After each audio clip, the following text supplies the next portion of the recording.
जमहूरिया Indonesia कुदरती वसाइल से माला माल है। इंडोनेशिया दुनिया का सबसे बड़ा पाम ऑयल और कोयले का दूसरा बड़ा बरामद कुनिंदा है। उसकी बरामदात का हजम तकरीबन 188 अरब डॉलर होने के बायस वो एक मजबूत मईशत के साथ दुनिया का 25वां बड़ा बरामद कुनिंदा मुल्क है। हाल ही में इंडोनेशिया के सदर जोको विडोडो ने जोर दिया कि सयाहत को ज़र मुबादला कमाने के हवाले से इंडोनेशिया की सबसे बड़ी सनत बनाया जाना चाहिए।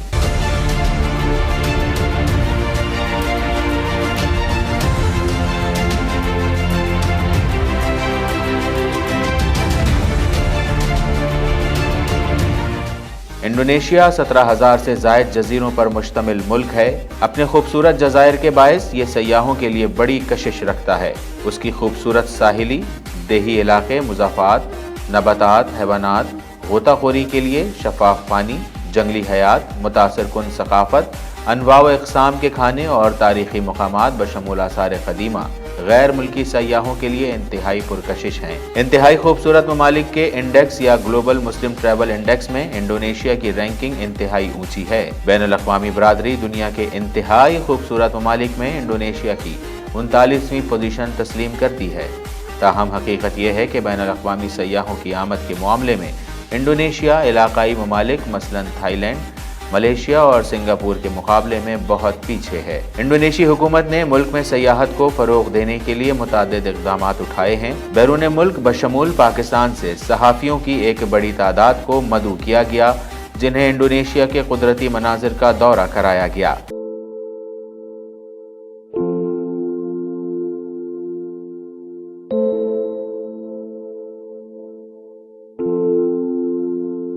पाकिस्तान के सहाफ़ियों के साथ रुकनी वफ़द को बाहमी मानूसी के सालाना ट्रिप प्रोग्राम के तहत 8 रोज़ा दौरा कराया गया, जिसकी मेज़बानी जमहूरिया इंडोनेशिया के कौंसलेट जनरल बिलखुसूस कौंसिल जनरल टोटक प्रियानमाटो और इंडोनेशी वजारत सयाहत ने की। प्रोग्राम का मकसद सहाफ़ियों, सफरी मुनसिफ़ों, टूर ऑपरेटर्स और राय आम्मा हमवार करने वालों को इंडोनेशिया के मकबूल तरीन सयाहती मुकामात से आगाह करना था। पाकिस्तानी वफ़द थाईलैंड इंटरनेशनल एयरवेज के जरिए आज़िम सफ़र हुआ, जिसके पाकिस्तान में मार्केटिंग मैनेजर राशिद सिद्दीकी ने पाकिस्तानी सहाफ़ियों के आरामदा सफ़र को यकीनी बनाया। थाई एयरवेज भी वर्ल्ड क्लास और काबिल तारीफ है। उसकी सर्विस और मेज़बानी इंतहाई शानदार है। 8 रोज़ा दौर में वफ़द ने बाली, लंबोक, जगार्ता और बैंकॉक का दौरा किया। वफ़द परवाज से बाली पहुंचा था, जो कि तातिलात मनाने के लिए हर तरह से एक मुकम्मल सयाहती मुकाम है। ग्रुप ने बाली तक का सफ़र बिजनेस क्लास में किया और वर्ल्ड क्लास सहूलियात से लुत्फ़अंदोज़ हुए। बैंकॉक हवाई अड्डे पर बिजनेस क्लास की नशिस्तें दी गई थीं। थाई पुरजोश और मशहूर मेहमान नवाजी के साथ इंतहाई आरामदा और पुरकशिश खाने की अशिया पेश की गईं।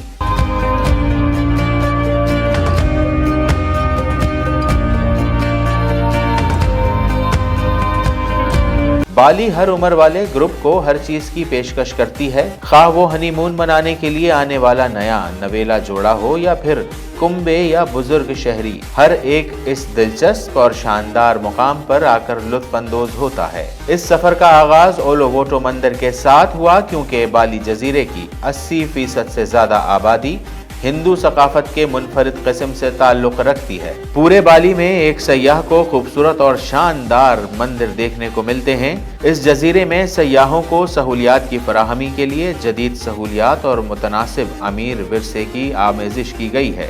यहाँ तिजारत करने वाले ताजिर गैर मामूली दौलत का मालिक बन जाते हैं।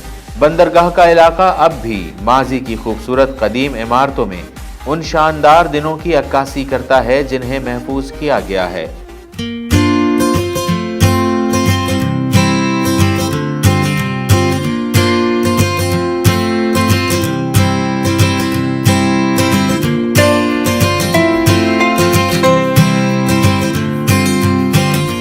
इंडोनेशिया में क़याम के दौरान हमारे वफ़द के पास मुस्तनद इंडोनेशी खानों का ख़ास तौर पर सी फूड की वसी वैरायटी मौजूद थी। इंडोनेशिया में आखिरी रोज़ पाकिस्तान के सफ़ीर जनाब अब्दुल सालिक खान और उनकी अहलिया ने अपनी सरकारी रिहाइशगाह पर सहाफ़ी वफ़द को इशाइये के लिए मदऊ किया।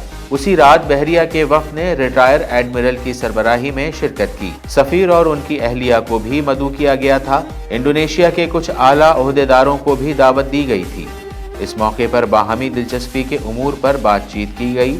इस मौके पर वजीर नायब सरबरा मिशन ऑफ पाकिस्तान जनाब सज्जाद हैदर खान और सफारत खाने के सेक्रेटरी जनाब जमाल नासिर भी मौजूद थे।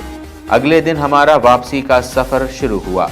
ये सफर खत्म नहीं हुआ और हमने इंडोनेशिया से थाईलैंड का सफर थाई एयरवेज के जरिए शुक्रिया के साथ किया। अपने अगले मजमून में इस हवाले से भी खुशगवार तजुर्बे के बारे में लिखूंगा। बाली के बारे में उमूमी मालूमात।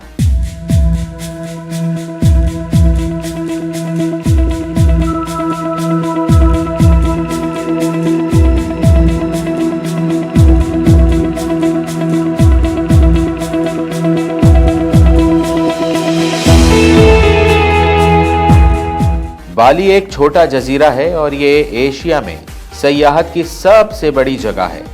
ये सबसे ज़्यादा दौलतमंद और ज़्यादातर सयाहती जजीरा है। बाली इंडोनेशिया के 17,000 से ज़ायद जजीरों में से एक है और ये बहरे बाली और बहरे हिंद के दरमियान ख़त इस्तवा से बिल्कुल जनूब में और जावा के मशरक में और लम्बोक के मगरिब में वाक़ है। 5,780 किलोमीटर रकबे के साथ सबसे ज़्यादा वसी जजीरा है और इस वक्त वहाँ रहने वाले ज़्यादातर हिंदू हैं। बाली का दारुल हुकूमत दनपासार है। मशहूर तरीन मकामात सेमिनाक, कोटा, अबूद, सांवर, सोनाद, दुआ और कंगुगू हैं। बाली की सरकारी ज़बान बहासा इंडोनेशिया है, ताहम इस जजीरे की भी अपनी ज़बान बालिनी यानी बासा बाली है। एम्स्टर्डम से फासला 12,140 किलोमीटर है और एम्स्टर्डम से हवाई जहाज के जरिए सफर करने का औसत वक्त 16 घंटे है। नेदरलैंड के माबैन वक्त का फर्क गर्मियों में 6 घंटे और सर्दियों में 7 घंटे का फर्क है। बाली में सूरज सुबह 6 बजे लगभग तुलू होता है। यहाँ हिंदू मजहब हर जगह सड़क के साथ या देही इलाकों में नजर आता है और हर घर में एक मंदिर होता है जहां दिन में कई बार कुर्बानी पेश की जाती है। ये नजराने कुदरती मवाद से तैयार किए जाते हैं और खाना, फूल और जलती बखोर से भी होते हैं। ये नजराने देवताओं को राजी करने और बुरी रूहों को दूर करने के लिए इस्तेमाल होते हैं। बाली के खजूर से जुड़े हुए साहिल खास तौर पर मनकश या स्याह सफेद हैं और जजीरे के चारों तरफ साफ नीले रंग के पानी में मरजान की बहुत सी खूबसूरत चट्टानें फैली हुई हैं, जिनके इतराफ रंगीन मछलियों का तैरना बहुत खूबसूरत मंजर पेश करता है। ये जगहें स्नॉर्कलिंग या गोताखोरी के लिए बेहतरीन हैं। ये खूबसूरत मकामात जहाज़ों से पैराशूट के जरिए फिजा से कूदने वाले मकामात पर हैं। जनूबी समंदर सर्फिंग के लिए बहुत मौजू है और आलमी सतह की लहरें पेश करता है। आतिशफिशा पहाड़ी जमीन की तज़ीन बहुत मशहूर है और ये चिराग नुमा सब्ज चावल के खेतों जैसा मंजर पेश करती हैं, जो आलमी सकाफती विरसे की फहरिस्त का हिस्सा हैं और बाली को किसी भी सयाह के लिए इंतहाई पुरकशिश हैं। बाली में इंडोनेशी रुपया चलता है। बाली इंडोनेशिया का ऐसा जजीरा है जहां सबसे ज्यादा नकद रकम अदा की जाती है। सयाहती मकामात पर बहुत से अच्छे मनी चेंजर के दफातर हैं। अच्छे तबादले के दफातर कीमतों को बहुत अच्छा रखते हैं और ज़्यादातर डिजिटल अशारियों पर उसकी शरह का वाज़ेह जिक्र करते हैं। बाली का सबसे अहम मंदिर बाली है। समूरा हुआ मंदिर पूरा बासकिया मुक़द्दस आतिशफिशा गोनिंग अगोंग की ढलवान पर वाक़ है, जो 3031 मीटर बुलंदी के साथ बाली का सबसे ऊंचा पहाड़ भी है और रोजाना की तकरीबात की मेजबानी करता है। जजीरे पर हर जगह gas stations, banks, mini markets, खरीदारी का मराकज या सड़क के बिल्कुल साथ ATM मशीनें नस्ब हैं, जहां आप महफूज तरीके से अपनी रकम हासिल कर सकते हैं। सयाहों को हिदायत की जाती है कि अपना बैंक कार्ड्स को हमेशा अपने वलाया अपार्टमेंट की सेफ में महफूज रखें।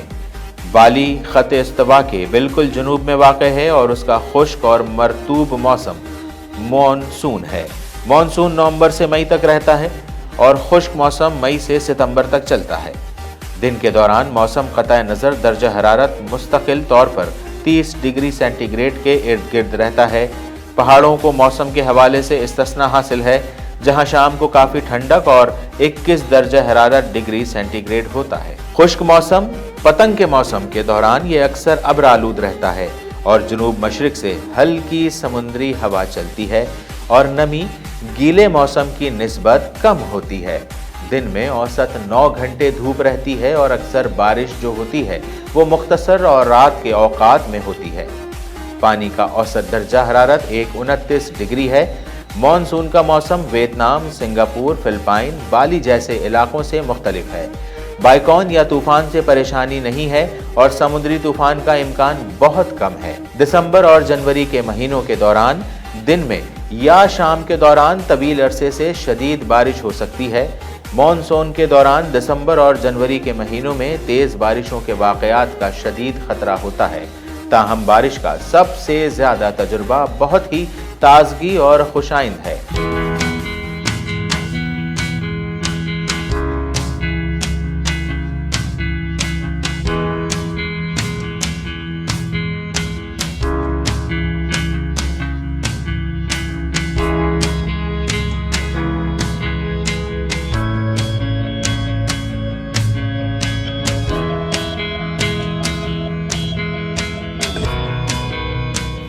لمبوک انڈونیشیا کے مغربی نوسا تنگگرا صوبے کا ایک جزیرہ ہے۔ یہ لیزر سنڈا جزیرے کی زنجیر کا ایک حصہ بنتا ہے۔ لمبوک آبنائے الاس کو بالی سے مغرب میں الگ کرتا ہے اور الاس آبنائے اس کے درمیان اور سمباوا کے مشرق میں ہے۔ یہ جنوب مغرب میں تقریباً 7070 کلومیٹر کے اس پار اور تقریباً 7431 مربع میل کے رقبے کے دائرے میں ہے۔ جزیرے میں تقریباً 3.353 ملین انڈونیشیائی باشندے آباد ہیں، جس کا 2014 کی مردم شماری میں ریکارڈ کیا گیا۔ لمبوک جزیرہ انڈونیشیا میں چھٹی منانے والوں اور دنیا بھر میں تعطیل پر آنے والوں میں سب سے مشہور مقام ہے۔ لمبوک مشرقی بالی میں واقع ہے۔ وہاں پہنچنے کے لیے 25 منٹ کی پرواز ہے، جبکہ تیز کشتی کے ذریعے 1 گھنٹہ لگ جاتا ہے۔ لمبوک کی سیاحت کے کم اہم کردار کا مطلب یہ ہے کہ زائرین کو اس جزیرے پر واقعی خاص جگہوں کو تلاش کرنے کے لیے زیادہ سے زیادہ واک کی ضرورت ہے۔ اس جزیرے کی اہم جھلکیاں جیسے سنگیجی اور کوٹا میں 12,000 فٹ بلند ماؤنٹ رنجانی اور ساحل سمندر کی ریزورٹس سیاحت کی ترقی کے مرحلے میں پہلے سے ہی اچھے ہیں، جس کی وجہ سے وہ مقبول مقامات ہیں۔ لمبوک کی تاریخ کا آغاز ساسک نامی کاشتکار کسانوں کے ایک گروپ سے ہوا، جس نے 17ویں صدی سے کچھ عرصے قبل ایک چھوٹی سی بادشاہی تشکیل دی۔ سساک نے لمبوک کا راستہ اس سے پہلے کہ انڈونیشیا کے بیشتر دوسرے نسلی گروہ جزیرے کے 13,000 عجیب جزیروں میں آباد ہو گئے تھے۔ 1990 کی دہائی کے آخر میں وسیع پیمانے پر رد عمل کے نتیجے میں انڈونیشیا سیاسی بحران کا شکار رہا اور ماترم اور پریا کے طلباء نے ہڑتال کی۔ سیاحت کی صنعت میں بڑے پیمانے پر کمی کے نتیجے میں احتجاج ہوا۔ سن 2013 میں ہونے والے فسادات کے بعد سیاحوں کا لمبوک پہنچنا جاری ہے اور وہ اب ایک محفوظ اور مستحکم سفر منزل سمجھا جاتا ہے۔ لمبوک اپنے زیادہ ترقی یافتہ پڑوسی بالی کا ایک مقبول متبادل ہے۔ اس کی بنیاد مقامی بول چال کی زبان پر تھی۔ اس عہد کی سب سے مشہور کتاب ناگرا کرتاگاما ہے۔ یہ ایک طویل قصیدہ ہے جو راجا کی تعریف میں لکھا گیا تھا۔ اس میں اس دور کی جاوا کی زندگی کی جھلک بھی ملتی ہے۔ اس کا اسلوب اور بحرین جاوا کی ہیں، لیکن سنسکرت الفاظ خاصی بڑی تعداد میں استعمال ہوئے ہیں۔ انڈونیشیا اور ملایا میں ہندو اثر کے تحت رامائن اور مہابھارت کے منظوم نظمیں کافی مشہور ہو چکی ہیں اور ان پر مبنی ڈرامے اور غنائی کھیل اور تماشے کافی مقبول ہو رہے ہیں۔ 14ویں صدی میں رامائن اور مہابھارت کی جاوی زبان میں منتقل کیا گیا۔ اسی زمانے میں رومانی کہانیوں، حکایتوں کو بھی بہت فروغ ملا۔ ساتھ ہی ملایائی، بالی اور سندانی بولیوں میں بھی ادب ترقی پانے لگا۔ اسلامی دور میں ملایا کا عروج ہوا اور پرانی کہانیوں نے نیا اسلامی روپ اختیار کر لیا۔ نئی کہانیاں ان زبانوں میں منتقل ہونے لگیں۔ امیر حمزہ کی داستانیں اور سکندر اعظم کی کارنامے نئے روپ میں پیش ہونے لگے۔ فارسی اور عربی سے فقہ اخلاقیات اور تصوف وغیرہ کی کتابیں ملائی زبان میں منتقل ہونے لگیں۔ اس دور کے ملائی ادب کی سب سے اعلیٰ پائے کی کتاب وقایا ملایا سجارہ ملایو ہے۔ اس میں سلطنت ملایا کی تاریخ بیان کی گئی ہے۔ جگہ جگہ اس دور کی عام زندگی کے کچھ نایاب مرقع ملتے ہیں، جن میں حقیقت پسندی، مزاح اور مبالغہ آرائی سب ہی کے نمونے موجود ہیں۔ 18ویں صدی میں ملایا کی آزادی ختم ہوئی اور برطانیہ کے تحت ملایائی سلطنتوں کا ایک وفاق قائم ہوا تو حکمران سلطان باقی رہے اور کافی عرصے تک سماج اور ادبی زندگی میں پرانی روایات بھی باقی رہیں۔ جزائر انڈونیشیا پر جب ڈچ حکمرانوں کا قبضہ ہو گیا تو ان کی سرکردگی میں مقامی زبان و ادب کو دبایا گیا اور ڈچ زبان و ادب کو مسلط کر دیا گیا۔ 20ویں صدی کے شروع تک جب قومی احساس بڑھا اور قوم پرست تحریکیں ابھرنے لگیں تو مقامی زبان اور ادب میں نئی روح پھونکنے کی کوشش شروع ہوئی اور ملائی انڈونیشی زبان میں کہانیاں، ناول اور نظمیں وغیرہ لکھی جانے لگیں۔ 1933 تک مقامی ادب نے کافی ترقی کر لی۔ آزادی کے بعد انڈونیشی ادب نے تیزی کے ساتھ ترقی کی ہے۔ اس دور کے شاعروں میں النور ستار ستیو مورانگ قابل ذکر ہیں اور ناول نگاروں میں اننت تویر اور تقدیر علی سجا بھانا مشہور ہیں۔ زاہد کرانی، DNN نیوز، کراچی، پاکستان۔